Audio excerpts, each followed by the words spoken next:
Hello everyone. So the mains papers are going on. Yesterday we had the GS 1 and 2. Today we have the 3 and 4 papers. And anybody who is looking at 2024 may be keenly watching these questions.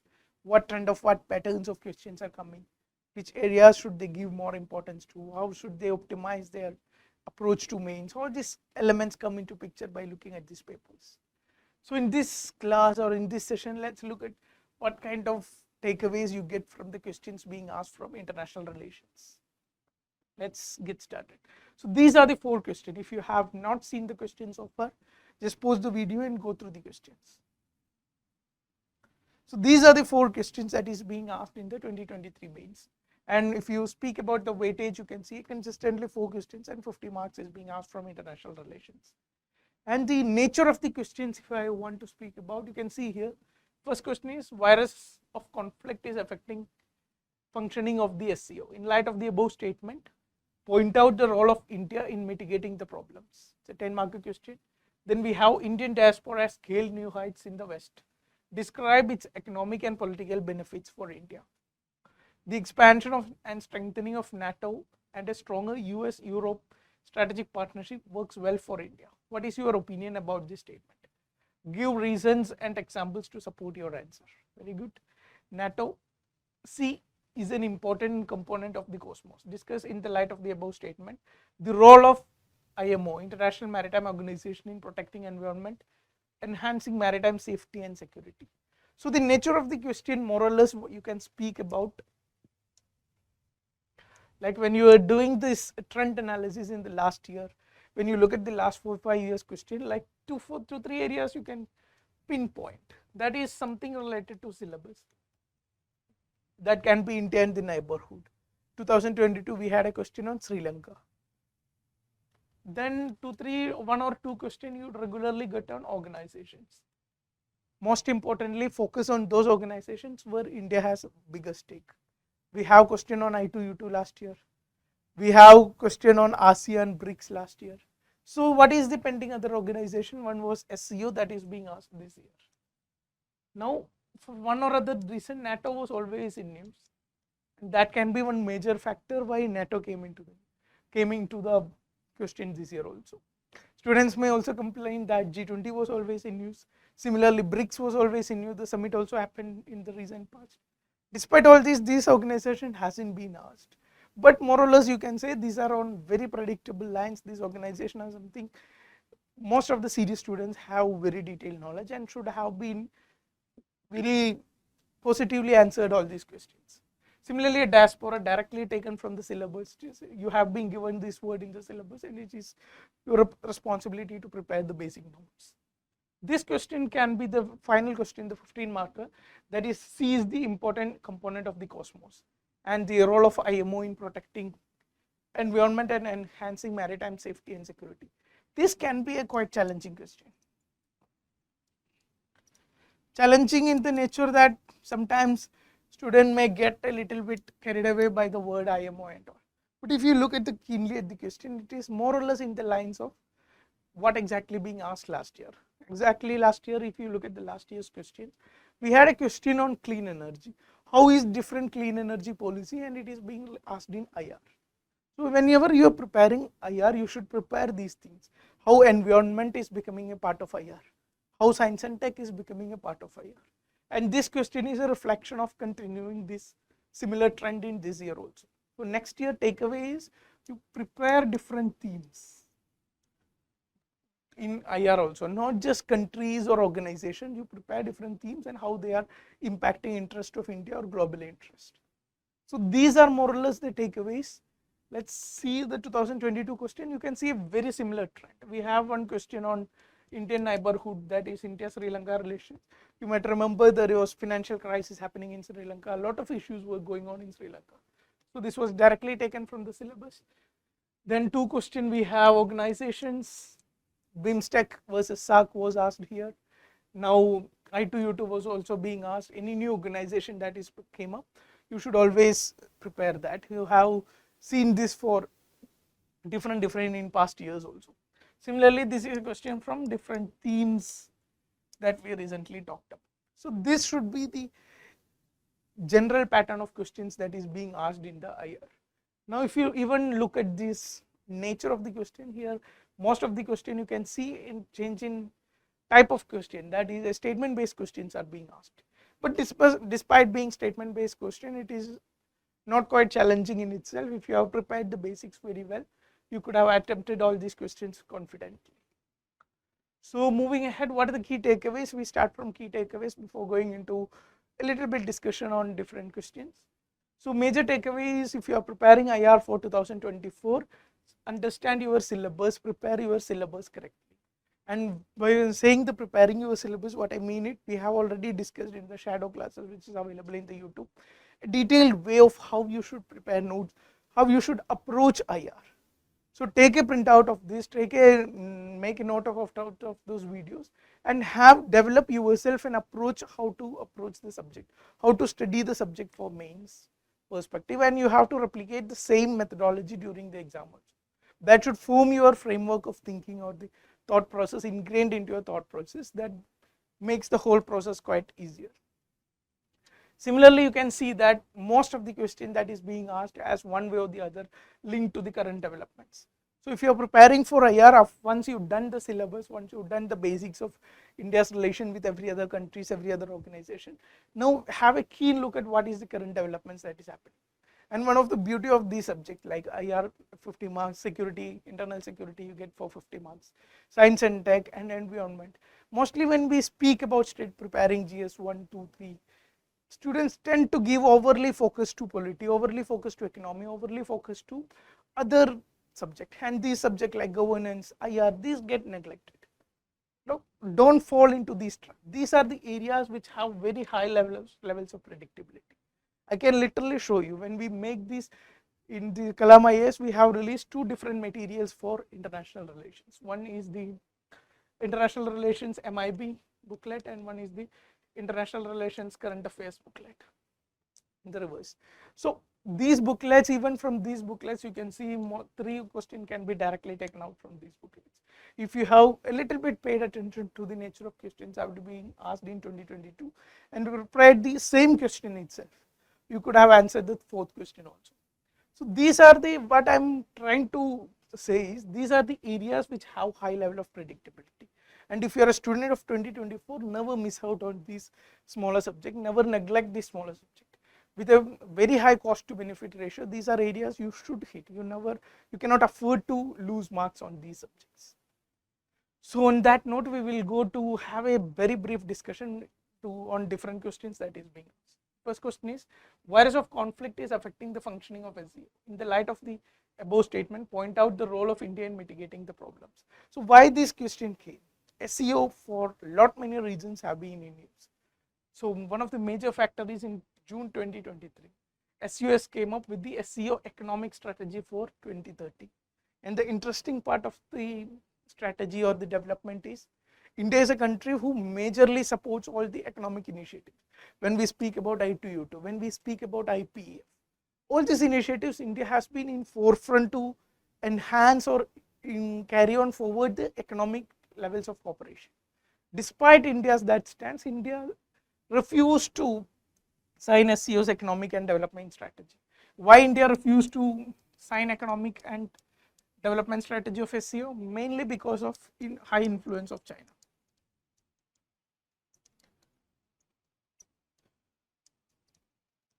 India is accusing that the document itself lacks clarity on what is the ultimate objective. Similar to the India's constraints, India's withstand against the Belt and Road Initiative of China.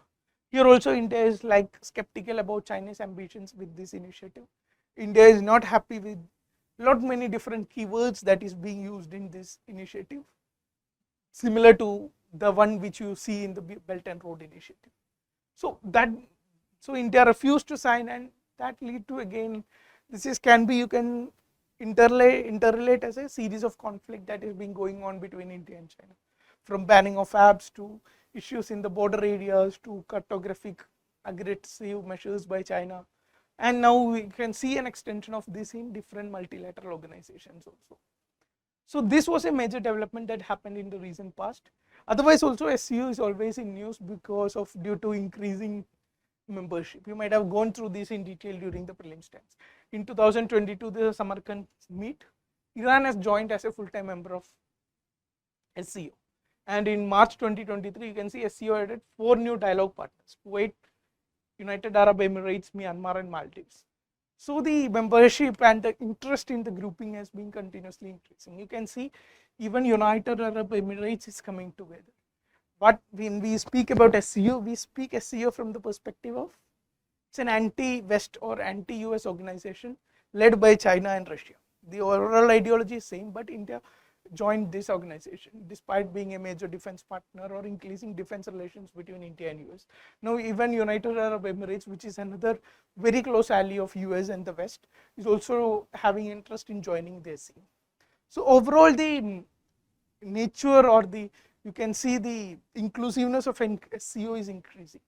Will it help to bridge the gap between the West and the other conflicts going on, or will it make the organization futile like we have seen in the case of SAARC?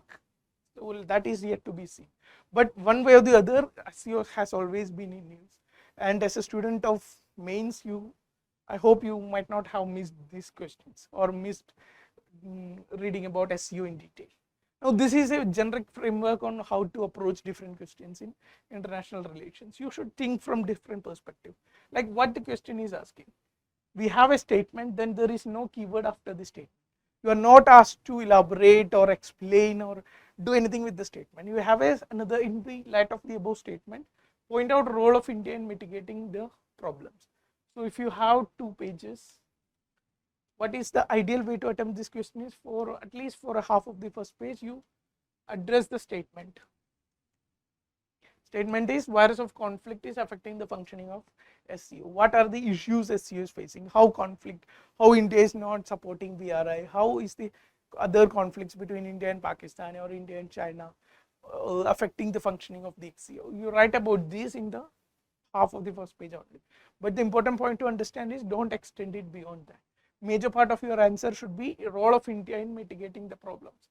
Now you given a heading, role of India in mitigating the problems, 6-7 points till here, then the conclusion. That is the ideal segregation for this. Now how you can generate points on this segment, like role of India in mitigating the problems. Here we apply the generic framework for international relations we have developed. Think from the perspective of shared values. Shared values like democracy, shared values like trust building,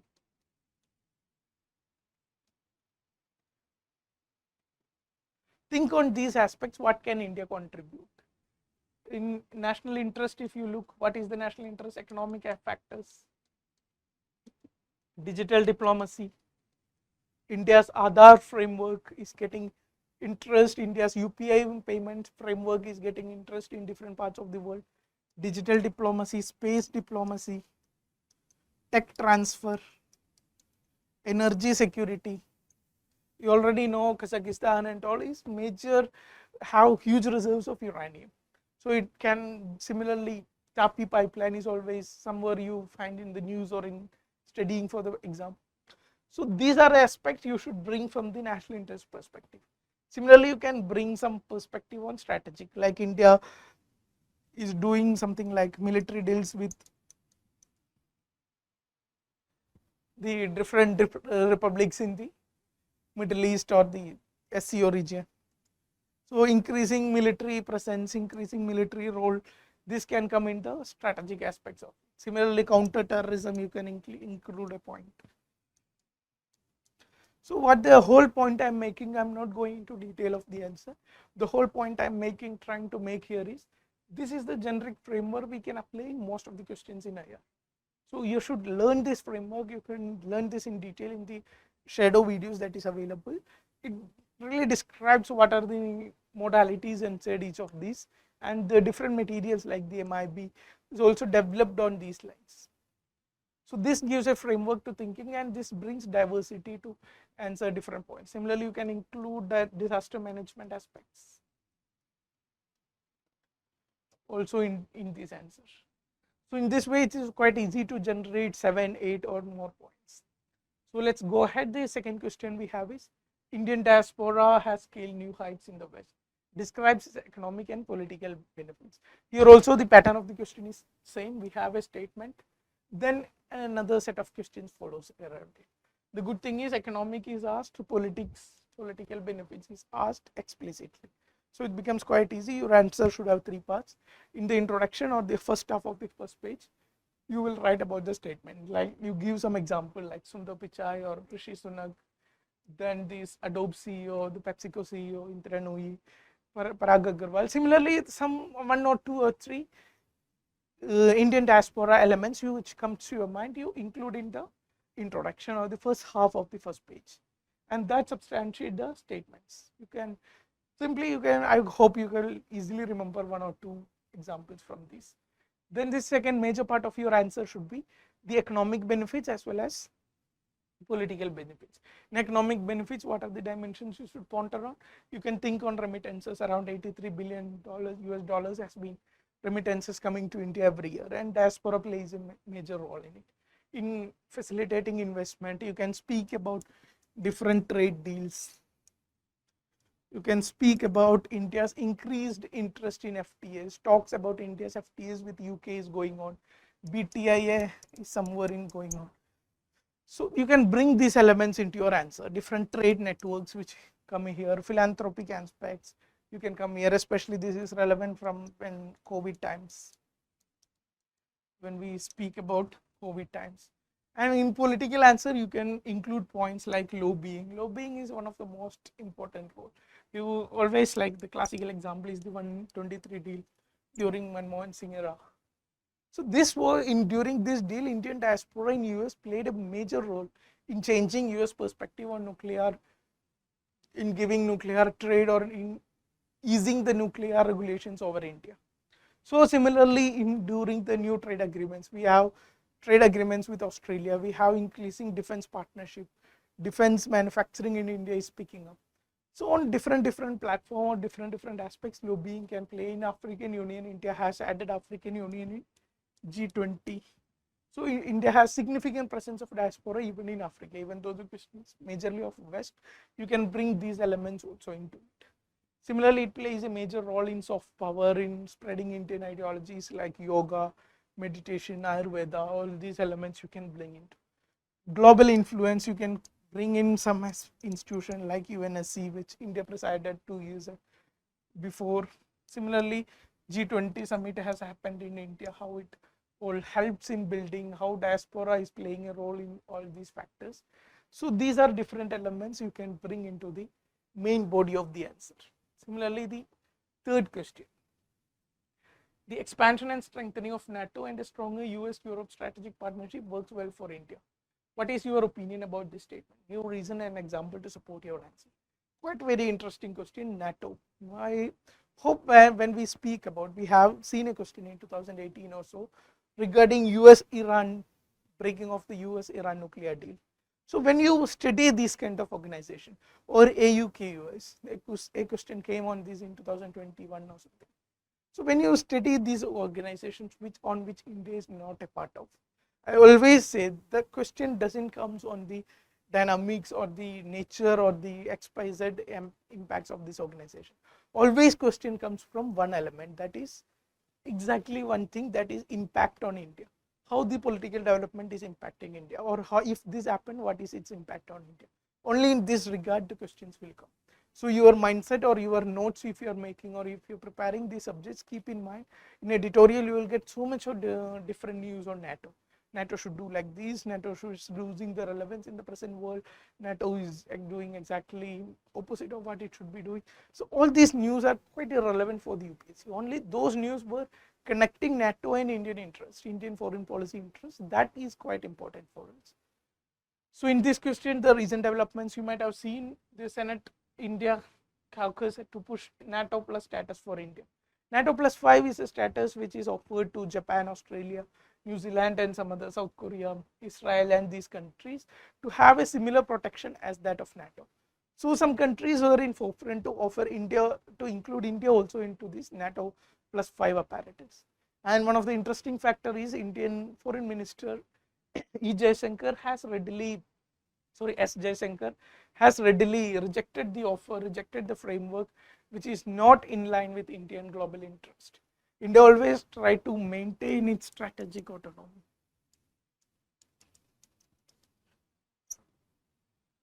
You can see this during the Russia-Ukraine Indian stance on Russia-Ukraine war also.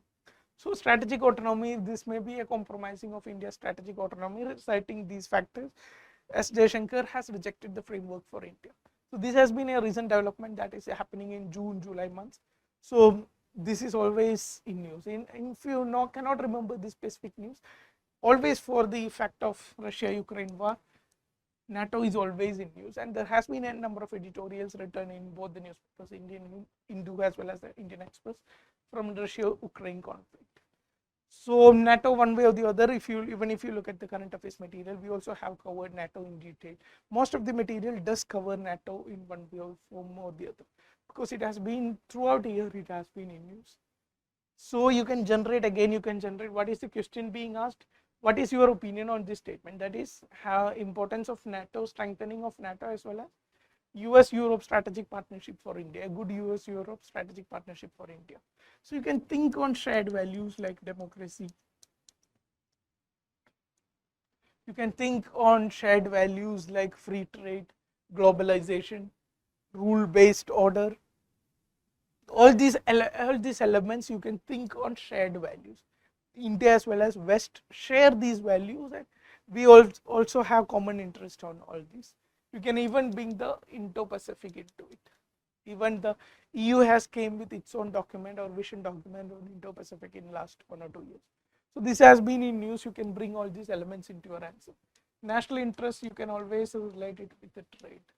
You might have seen after the Ukraine war, there has been disruptions in the wheat and other exports from semiconductor industry. All this industry has faced heat due to the developments in the Russia-Ukraine region. So a peaceful Central Asian region is quite important for Indian interest also. A peaceful Western or Eastern European region is quite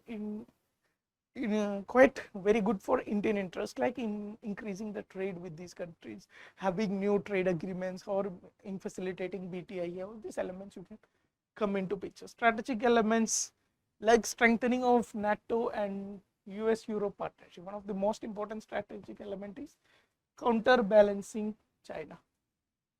This has been a policy India has been following throughout. India has been following through different organizations, different efforts. That is why India is currently showing a tilt towards US and the West based off its geopolitical attempts, especially in the Indo-Pacific region. So this strengthened NATO can also facilitate or support India's counterbalancing strategy against China. And you can connect about the Middle East also. A strengthening, like in G20, we have seen a corridor that is going to be built from India to Saudi Arabia, and which extends to Israel and the European region. So increasing trade, building new infrastructure, all these are in line with the both interests. All this get a boost with strengthened NATO and strengthened US-Europe relations. So these are the positive elements. This answer also is asked especially about your opinion. So before framing your opinion, you could also write some negative impacts. A strengthened US and Europe relations and NATO may, or expansion further into the eastern part of the Europe, may lead to further conflicts in the Europe, may lead to problems with Russia, widening of the gap between Russia and the West. And once Russia and the West gap is widening, there may be closer collaboration between Russia and China, which may work against the axis of Russia, China and Pakistan against Indian interest. So all these elements you can bring as the negative aspects. India's trade relations with Russia, India's trade dependence, military dependence with Russia is under question if India is going strategically more in line with the West. Similarly, India's trade relations with China, uncertainties along the border issues, all these elements you can bring. These are the counter interest or counter perspective of these elements. Then in the conclusion, what is your opinion is asked.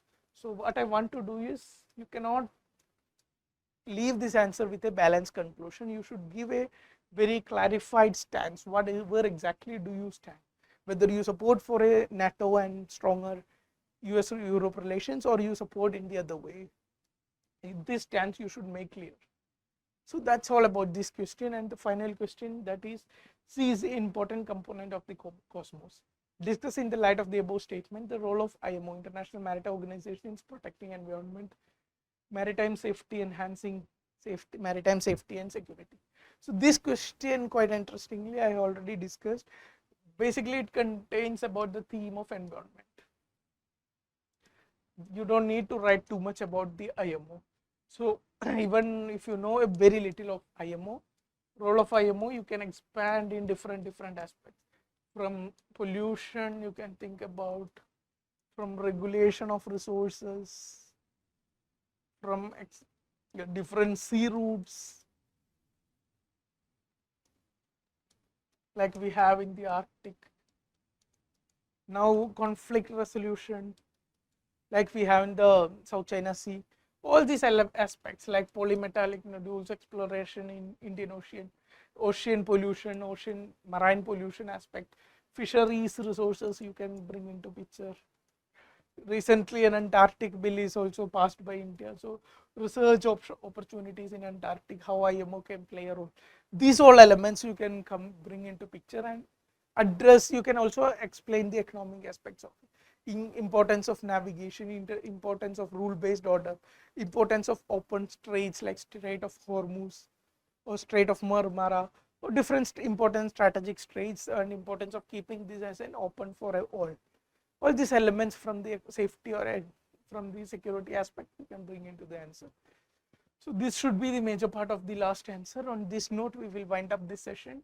So if you want to part of a continuous answer writing program for next 2 months, you can explore what exactly is the bootcamp course. Details will be provided in the Telegram group as well as the website of Kalam IAS. So do check out this. So that's all for now. Thank you so much for watching.